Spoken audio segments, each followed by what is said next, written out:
Python and AWS Lambda plus Twilio, and the main goal is to create a simple app, text messaging app, where you can actually play around with, and of course create something even more complex. I'm gonna text myself something here. So my name's Darye Henry. I'm at DeveloperTown Starts. We're like a startup founder program. You could say incubator in a way. We work with, I think, about 9 companies now and helping them, create their market fit, scale, and all that good stuff. So the guidelines for this app really just create a proof of concept texting app that you can get done in like 30 minutes with, a little knowledge about AWS, but it should be really fast. No servers, so we're going to avoid all the server setup, and don't know a lot about Python. So I'm definitely this guy that doesn't know a lot about it. I've used it for like Raspberry Pi, and in general, any project that I just want to get done and I can find some proof of concept code. I've done a lot of different languages, but not too much with Python. So the inspiration for this was learned about AWS Lambda. I wanted to learn more about it, and I had an idea about call me in 5. The main concept was you're in meetings you don't want to be in anymore, or you could be on a date or something like that. So instead of having a friend call you, you can just text call me in 5. Just put in like the number of minutes, like 10 minutes, 30 minutes. It'll call you back and interrupt you. You can pretend like you're important and you got to go. So that was the inspiration. You can actually try it out. If you want to, you can text it 13. If you want me to be quiet in 13 minutes, you can get a call. So there's the number up there. It's 317-854-0143. So if you want to text, try that out. Let me know if you think it works. But it'll just call you, interrupt you, and say hello and all that good stuff.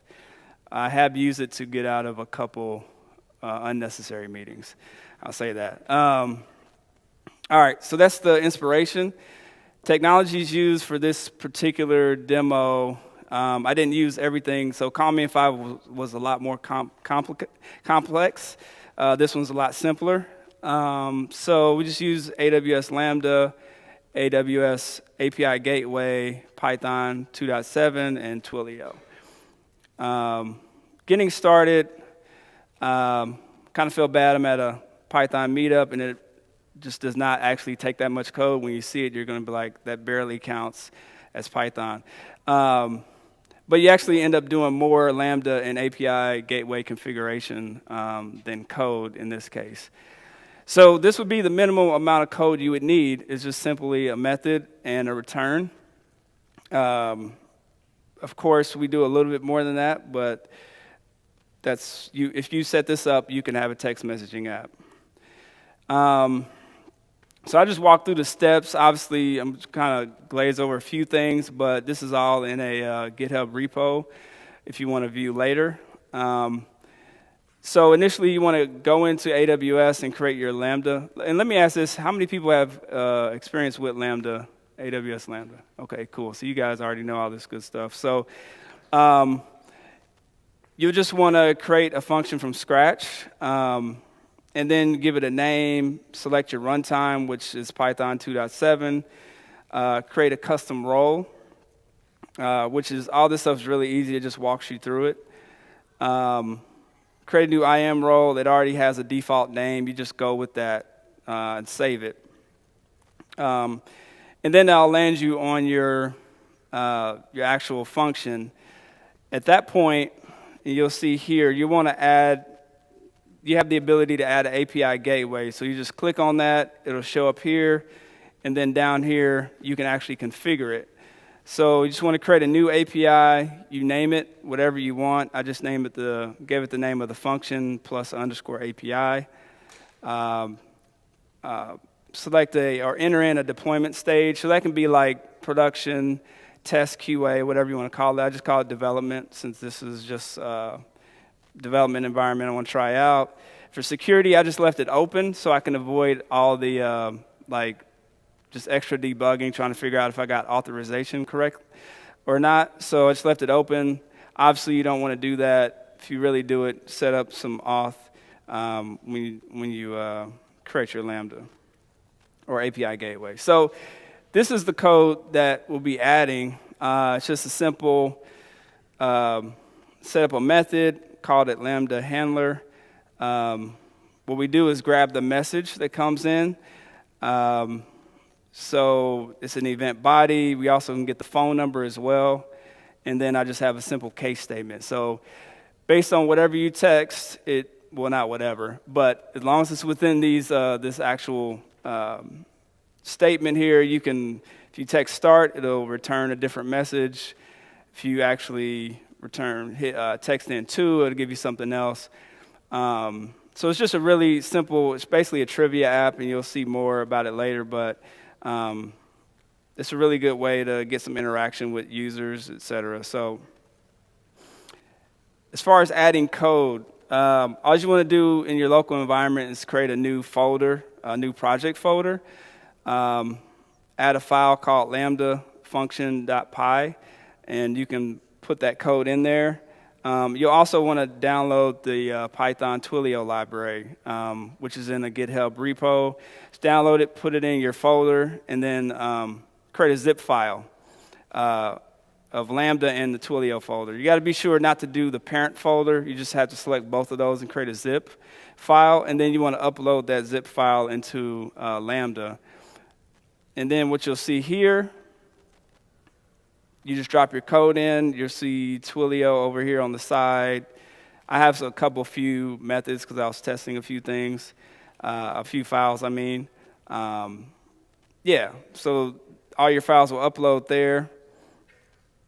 Then you want to create a test. So when you're dealing with Lambda and the API gateway, there's a few places it can fail along the way. So you just want to actually test your Lambda function. So you can just create a test package that you want to send. You'll just come over to the test drop-down up here and click on Configure Test Events.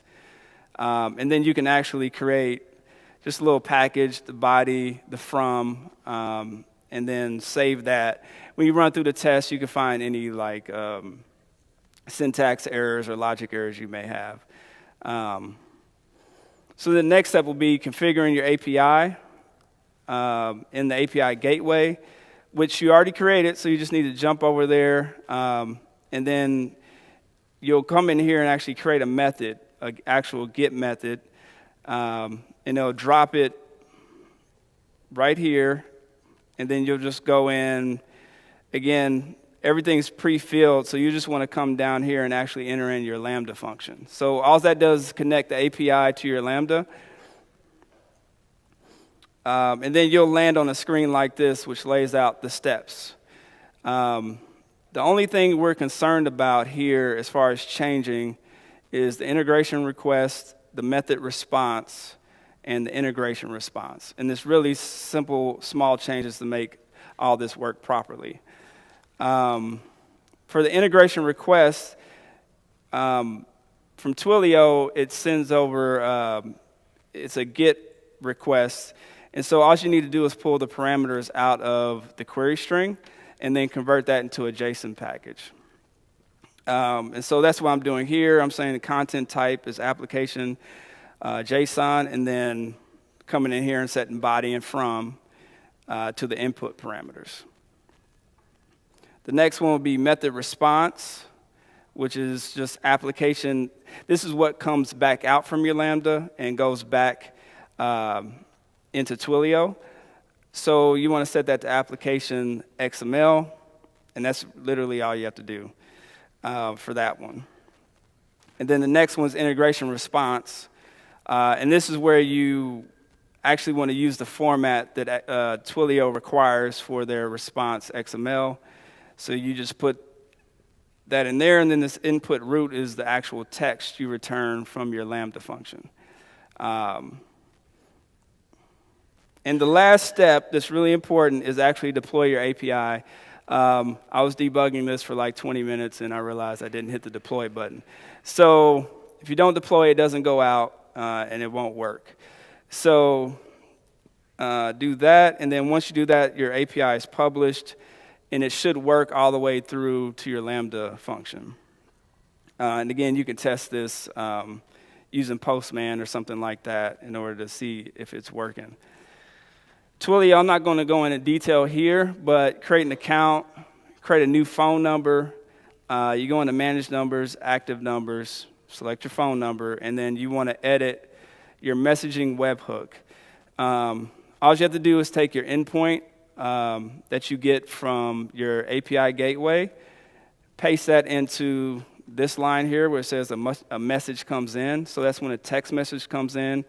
It'll post or it'll send a request over to this API endpoint. And then you need to change this from post to get. And once you do that, it's working. That's all you have to do. So it's really quick, easy setup, minimal code, and follow those steps. You should be able to create a simple texting app. And of course, you can have fun and modify it. I started off with a really small app like this and then created some like 4 to 5 Lambda methods with DynamoDB, all kinds of stuff going on. So this is what you end up with. If you want to try it out, to prove that I'm not lying, you can go to you can text this number on the screen, 317-827-7668. Just text start to it. You should get like the trivia app like you saw here. You can answer it, give different responses. Yeah, and it should work. Let me know if it doesn't. Hopefully it does. Yeah, so if you want to connect, you want me to keep the number up by any chance? If you want to connect, like all this, the code I did is in GitHub. My email is dhenry@DeveloperTown. You can also hit me on Twitter or whatever it may be. So. Did you get that phone number, or did you choose it, or how did the phone number come out? Yeah, you just add I can't remember the details because I did this a while back, but I think you can choose from a list of available numbers in Twilio.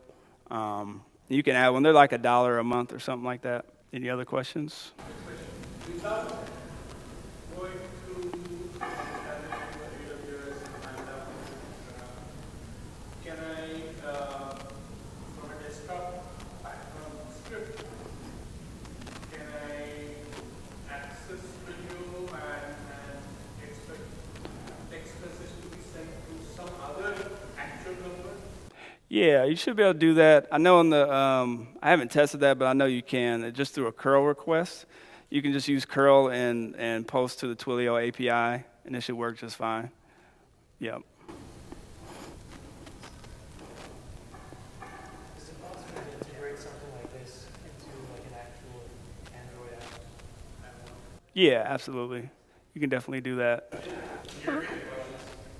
Oh, sorry about that. That was a good point. The question was, can you integrate something like this into an Android app? So I was like, yeah, absolutely. I'm pretty sure they come with a library that you can use in Android also to make it a lot easier. But thanks again. Thanks for having me.